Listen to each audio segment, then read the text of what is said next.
Good evening everybody. कैसे हैं आप लोग?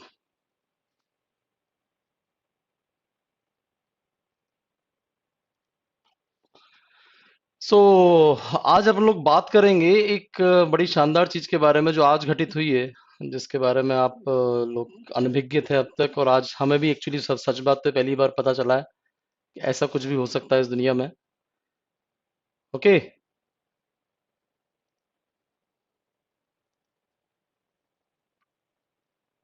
सो first of all do ask your questions, whatever queries you have, जो भी कुछ आप पूछना चाहें। Like I am here to answer all of those queries. जो भी आप पूछना चाहें, मैं स्क्रीन के ऊपर हूँ इस वक्त। Lalit Siyag, Sanjana, first of all I would like to make it clear कि ये जो आपका सेशन है वो आई गुरुजी हम लोग, जो मेरा ऑर्गेनाइजेशन है, हम लोग एक्चुअली अरेंज कर रहे हैं।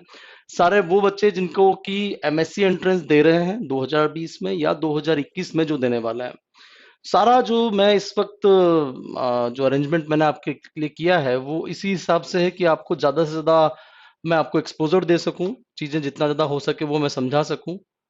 Okay guys, so feel free, जितना भी आपको लगता है कि आपको कोई सवाल करना है मुझसे, तो डू आस्क। जितना मुझे आता है मैं कोशिश करूंगा सब कुछ बताने की आपको। हम्म। चलिए, any question? First of all, आज जो आपका है सिलेबस आ चुका है। सिलेबस आ चुका है, ऑब्वियसली एग्जाम की डेट आ चुकी है, it's not a big shock. Mister Ranjan Kumar Mishra से विनय कुमार गुप्ता, जितेंद्र पाल सिंह, श्रवण जोशी, स्वराज अशोक, मेरे इस वीडियो को प्लीज जल्दी से जल्दी शेयर कर दीजिए अपने अपने व्हाट्सएप ग्रुप्स के ऊपर। I just want to talk as much as possible, जितने ज्यादा बच्चों से मैं बात कर सकूंगा वो मैं बात करना चाहूंगा। Sir BSc BEd integrated students IIT exam के लिए एलिजिबल हैं क्या? बिल्कुल है जितेंद्र पाल सिंह, कोई टेंशन नहीं है। आपकी डिग्री तो बड़ी शानदार है, आपके पास दो दो हाथ में लड्डू कह सकता हूं मैं आपकी डिग्री के लिए। क्या सीबीजेड वाले जेएनयू सीप दे सकते हैं? पहली चीज तो जेएनयू सीप खत्म हो गया है, now this is the GATE B, G A T GATE B. थोड़ा इस प्रोनाउंसिएशन में प्रॉब्लम आएगी अब तो मुझे, so it's a GATE B. Okay. Jaya Gupta ji, ये क्या सवाल है मुझे आप बताएं। हाय अभिजीत, क्या तैयारी कैसे चल रही है आपकी? Feel free to ask. मैंने आप लोगों के लिए एक 20 मिनट का एक इसे कह सकते हैं एक प्रेजेंटेशन बनाया है, बड़ा अच्छा सा, कि जिससे कि आप बहुत ज्यादा से ज्यादा एक्सपोज हो सकें। प्लीज मेरे नंबर ऑफ वॉचेस बढ़ाइए जितना ज्यादा हो सके, क्योंकि एक बहुत प्यारी चीज मैं आप लोगों के लिए लेके आया हूँ। पता नहीं किसने अभी से ही मुझे तो डिसलाइक भी कर दिया मैंने तो अभी कुछ बोलना भी शुरू नहीं किया। कोई बात नहीं, हो जाता है कभी कभी कुछ लोग। जया, आज का जो सेशन है वो मैं सिर्फ और सिर्फ गेट बी के लिए बोलूंगा, मुझे बहुत सारी चीजों के लिए आज नहीं बोलना है। सो आज का जो प्रेजेंटेशन है हम लोग इसके लिए रखेंगे, इसके लिए हम एक दिन और प्लान आउट करेंगे। What should be the planning for the next 1 month of the GATE B. Vinay, यही सब कुछ मैंने आप लोगों के लिए बनाया। प्लीज ये वीडियो शेयर कीजिए, लाइक कर दीजिए फटाफट से, जल्दी जल्दी, और शेयर कीजिए सबसे पहले। मस्त कैसे हो सकती है आपके बिना? अरे यार, तो फिर मैं आपका कब से वेट कर रहा हूँ। गेट बी क्या है? Ranjan Kumar Mishra, JNU combined biotech entrance, इस नाम की चीज अब भूतकाल हो गई है, it's now past. C double E नाम का एग्जाम अब एक पास्ट है, जो आपका प्रेजेंट है वो है आपका GATE B. That's what actually I am telling to you. भाऊ, पूरी क्लास को जगा दो एक बार फटाफट से, just call everybody. GATE B means physics chemistry maths नहीं, ये हाँ जैसा पहले हो रहा था एग्जाम वैसा का वैसा ही है, लेकिन सिलेबस बदल गया है, सिलेबस डिफाइन कर दिया गया है। तो डिफाइंड सिलेबस में खेलने में जरा मजा आता है, अभी तक जो था वो सिलेबस डिफाइंड नहीं था। So let me start my presentation, जो मैं आप लोगों के लिए तैयार किया है मैंने, और मुझे लगता है वो आपको अच्छा लगेगा। So let us start.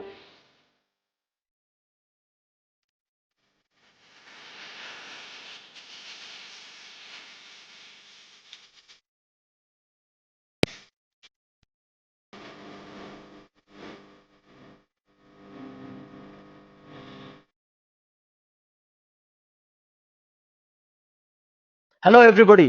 तो फाइनली हम लोगों को एक गुड न्यूज़ मिल चुकी है कि हाँ, कंबाइंड बायोटेक एंट्रेंस अब हो रहा है, लेकिन थोड़ा सा इसमें बदलाव हुआ है कि जो कंबाइंड बायोटेक एंट्रेंस हम लोग अब तक समझ रहे थे जेएनयू कंबाइंड बायोटेक एंट्रेंस, वो अब होगा आपका आरसीबी के द्वारा कंडक्ट किया जाने वाला, it is GATE B, it is graduate aptitude test biotechnology. आज इसका जो नोटिफिकेशन आया है जो आपकी आरसीबी की साइट से, उसमें आपको सबको पता लग गया है कि जो इसका स्टार्टिंग डेट है वो है 1 जून 2020। ये लोग बता रहे हैं वो 18 जून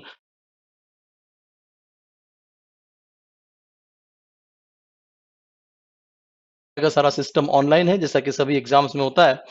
ढेर सारी चिंता करने वाली बातें यहाँ पर ये है कि जो पहली बार इन लोगों ने सिलेबस डिफाइन किया है। अब तक जो कंबाइंड बायोटेक एंट्रेंस का होता था उसमें सिलेबस डिफाइन नहीं करते थे। वो कहते थे कि आप जो सेक्शन ए है उसमें आप 12th लेवल का प्रिपेयर कीजिए और सेक्शन बी में ग्रेजुएशन लेवल का प्रिपेयर कीजिए, और अगर पिछले 10 सालों के क्वेश्चन पेपर्स को देखा जाए तो कहीं से भी कुछ भी आ जाता था। अब की बार लेकिन मामला थोड़ा सा अलग है। अगर आप इस ओवरऑल चीज को देखोगे कि ये जो पूरी की पूरी बात क्या है, तो गेट बी जो आपका है उसके सिलेबस के ऊपर मैं आपको थोड़ा सा ध्यान आकर्षित करूंगा।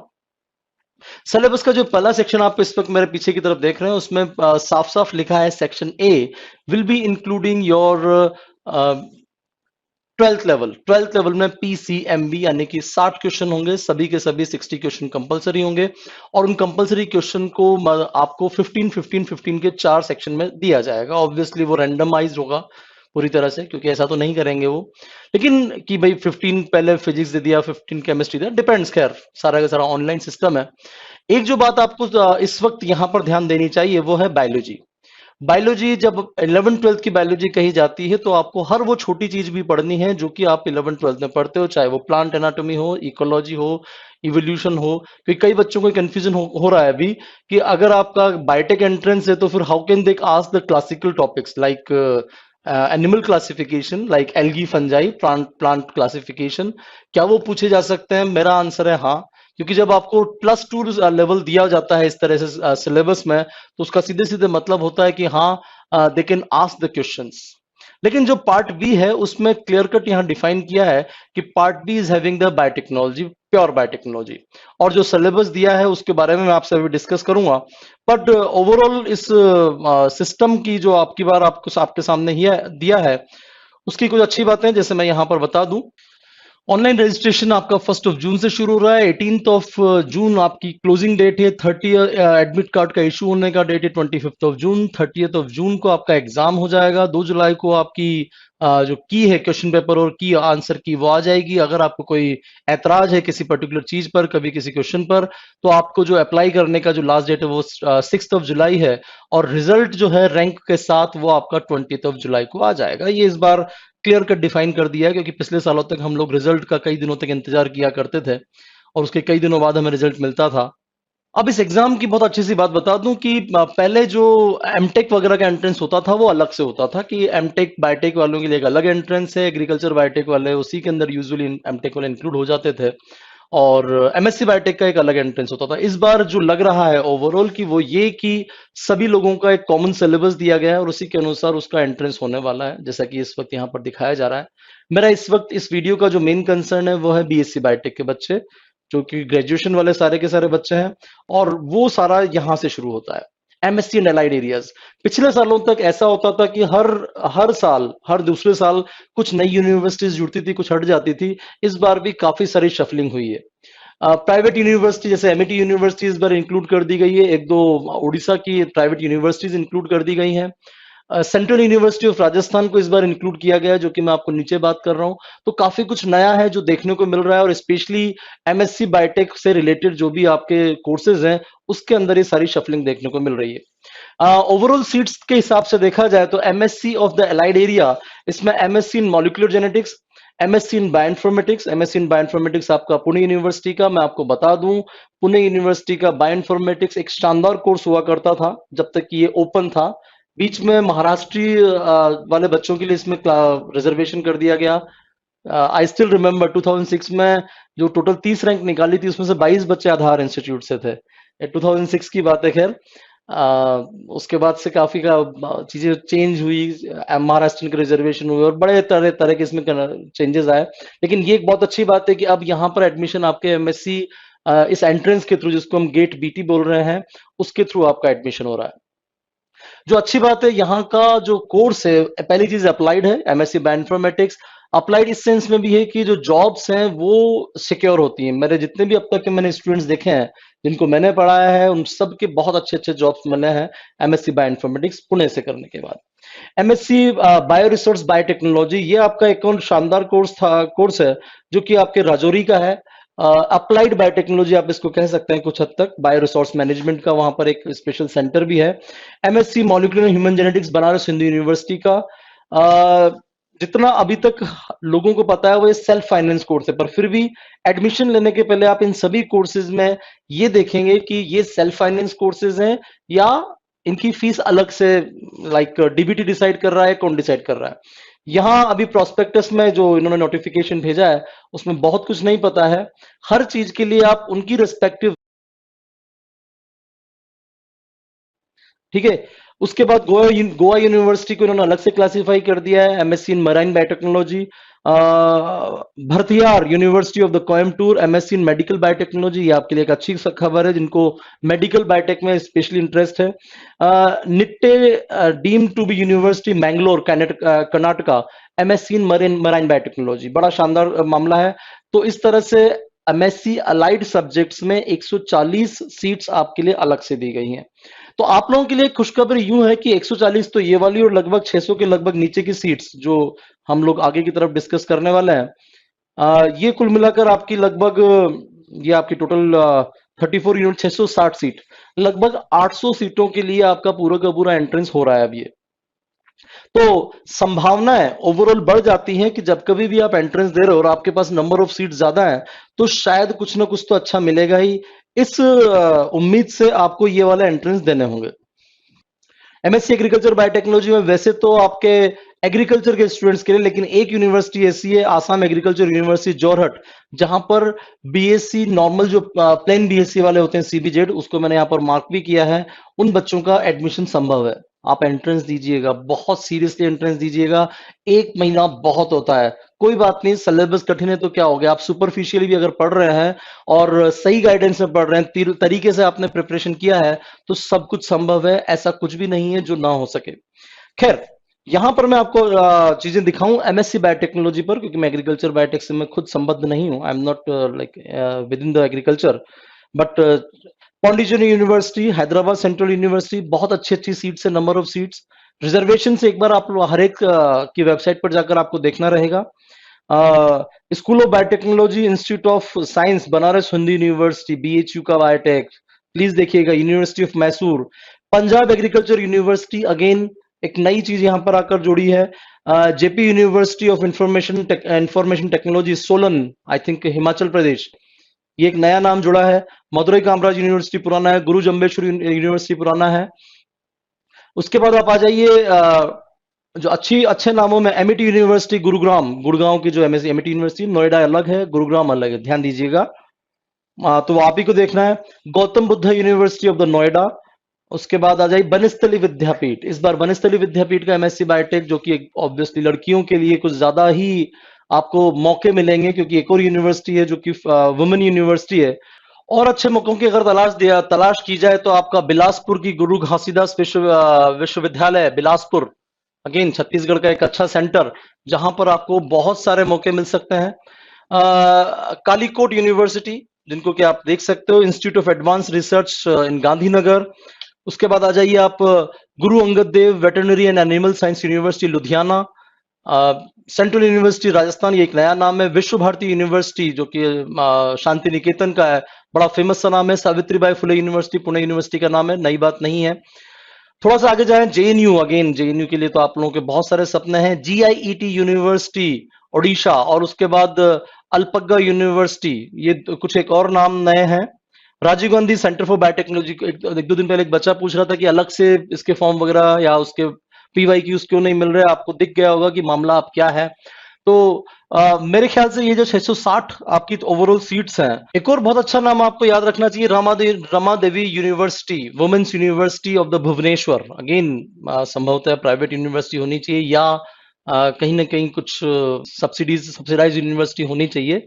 तो वुमेन के लिए, लड़कियों के लिए बहुत अच्छे-अच्छे मौके इस वक़्त हैं। एमएससी बायोटेक्नोलॉजी में बड़ा इंटीग्रेटेड कोर्स है, लेकिन थोड़ा-सा अब हमें जो काम करना रहेगा वो होगा सिलेबस, जिसको हमें ध्यान देना है।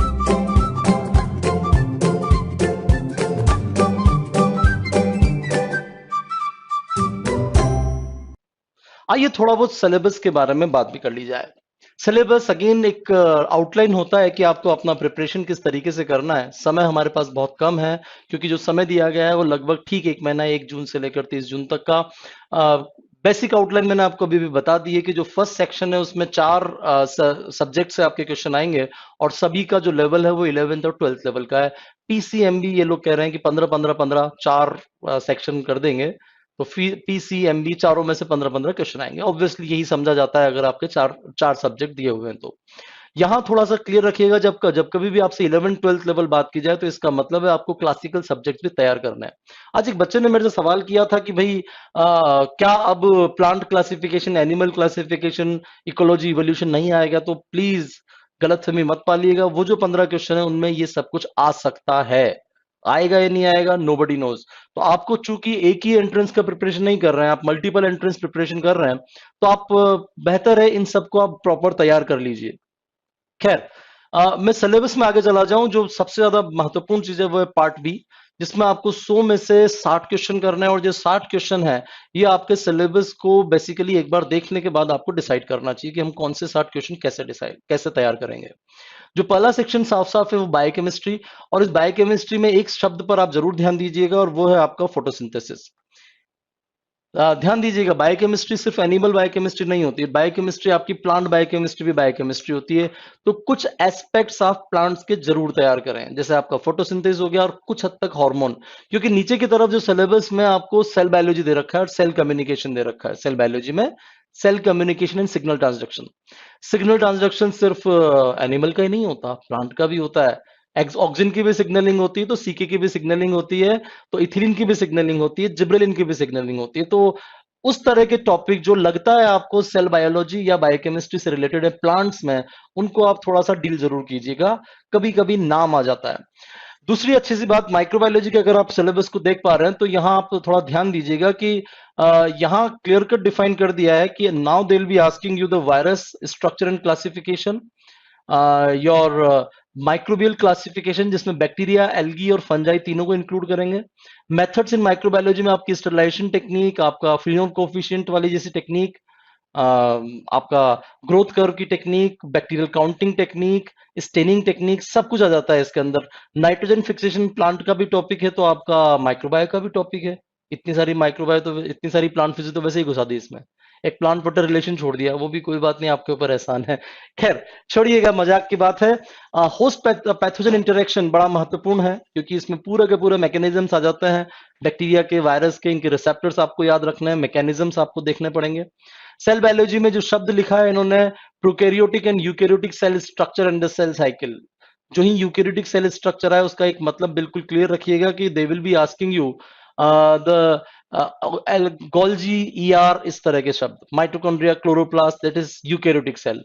Cell cycle and cell growth का मतलब है, यहाँ पर आपको चेक पॉइंट्स, कंट्रोल शब्द लिखा है, चेक पॉइंट्स वगैरह आपको पता होने चाहिए, अच्छे लेवल की आपको तैयारी करनी रहेगी कुल मिलाकर।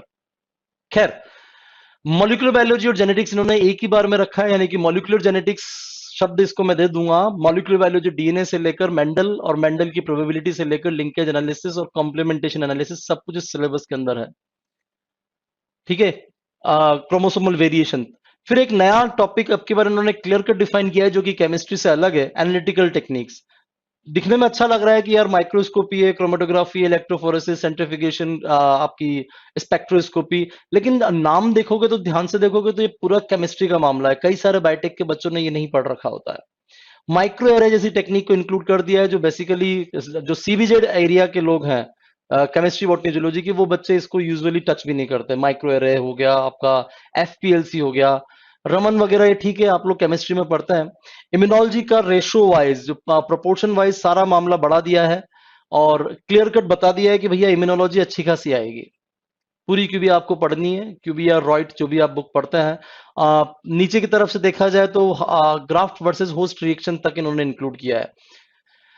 बायोइन्फॉर्मेटिक्स एक नया सब्जेक्ट है बहुत सारे बच्चों के लिए, सीबीजेड वाले बच्चों ने कभी नहीं पढ़ रखा होता है, केमिस्ट्री बॉटनी जूलॉजी वाले, तो उनके लिए एक नया टॉपिक है। रिकॉम्बिनेंट डीएनए टेक्नोलॉजी काफी कुछ तो आप लोग पढ़ते हैं, लेकिन अगर आप ध्यान से देखेंगे तो स्पेसिफाई किया है कि एग्जैक्टली पूछा क्या जाएगा। ट्रांसपोजोन एंड जीन टारगेटिंग, ये आपके क्लासिकल जेनेटिक्स का भी टॉपिक है, तो आपके आरडीटी का भी टॉपिक है।